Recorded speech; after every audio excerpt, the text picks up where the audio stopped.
Book of Heaven, Volume 36, November 30th, 1938.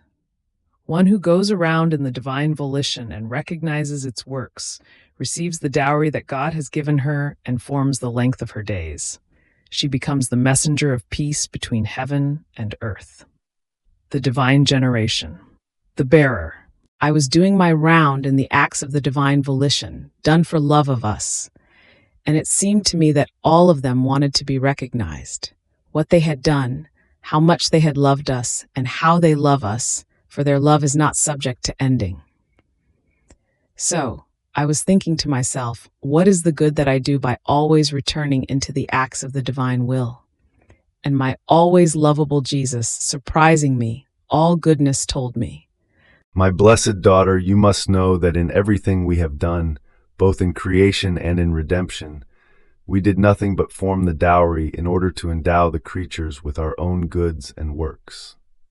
Now, one who comes into our will comes to take possession of her endowment, to recognize it and to love it, and as she goes around within our will to get to know this most extensive dowry given to her by her Creator, so does she form her day and time. Hence, as many times as she goes around, walks, loves, and knows, so many days does she form. This is why I gave her this great dowry, which she can receive and get to know in time, so that she may form her days, which will be the days that will crown the eternal day of the eternity that never ends.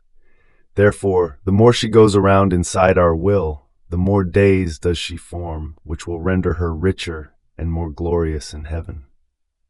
And if the creature did not take the care of recognizing, possessing, and loving this great endowment, she would be a poor, unhappy one who lives in misery and is forced to starve while she possesses so many goods.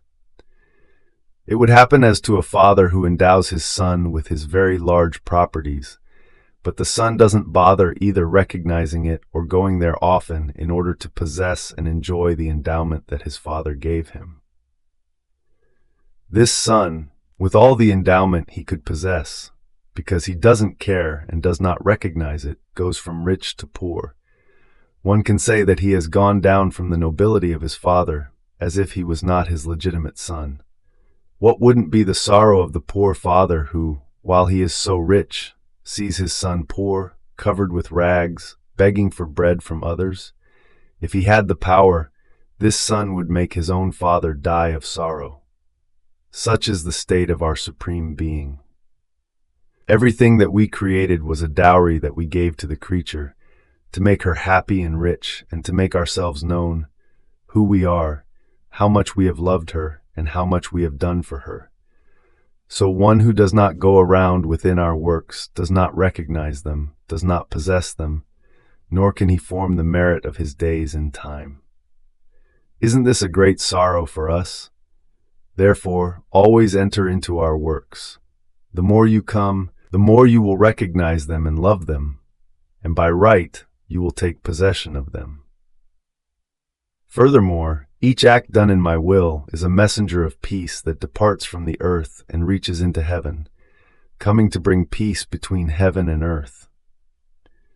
Each word spoken about my will carries the bond of peace, and the first good that one who comes to live in it receives is the bond of peace between herself and us. She feels as though embalmed within our divine peace. With this bond of peace, she feels within herself the virtue of acting as peacemaker between heaven and earth. Everything is peace in her. Peaceful are the words, the glances, the motions. Oh, how many times with one word she puts peace between us and the creatures. One single glance from her, sweet and peaceful, wounds us and makes us turn the scourges into graces. So, all of her acts are nothing other than bonds of peace, peaceful messengers, which bring the kiss of peace of the creatures to God, and that of God to the creatures. More so, since the more the creature lives in our will, the more deeply she enters into our divine family, the more she acquires our manners, is given knowledge of our secrets, resembles us more.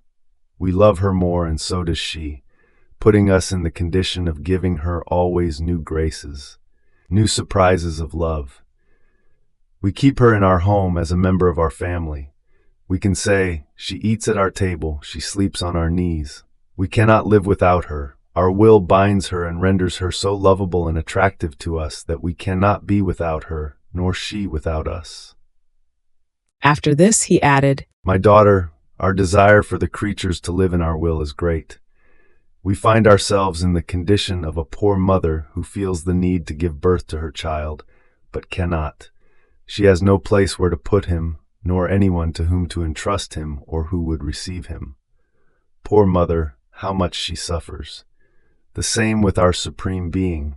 We feel the need to generate ourselves, but where can we put ourselves? If our will is not the life of the creature, there is no place for us. We have no one to whom to entrust ourselves, no one who would nourish us, nor the cortege that befits our adorable majesty. And since our most holy Trinity is always in act of generating, these births from us remain repressed inside ourselves, while we want to generate our divine Trinity in the creatures.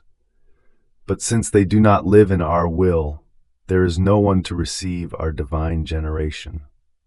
What sorrow, seeing ourselves being rejected back into ourselves, unable to carry out the great good that our eternal generation can form in the creatures.